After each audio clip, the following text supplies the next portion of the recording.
नमस्कार, रामकृष्ण हरी मंडळी. चला तर बघू झटपट आज काय बनवणार आहे मी.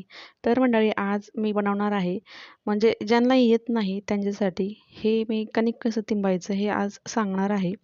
तर आपण गव्हाचं जे चपात्या बनवतो त्यासाठी सगळ्यात महत्त्वाची गोष्ट असते की आपल्याला आधी पीठ कसं मस्तपैकी मळून घेता येईल. तर त्यासाठी हे सुरुवातीचं बेसिक लेवल आहे. तर भरपूर जणांना पीठच मळायला येत नाही. कधी ते पातळ होतं, कधी खूपच घट्ट होऊन बसतं. तर अतिशय सोपी पद्धत आहे ही. मी तुम्हाला सांगते.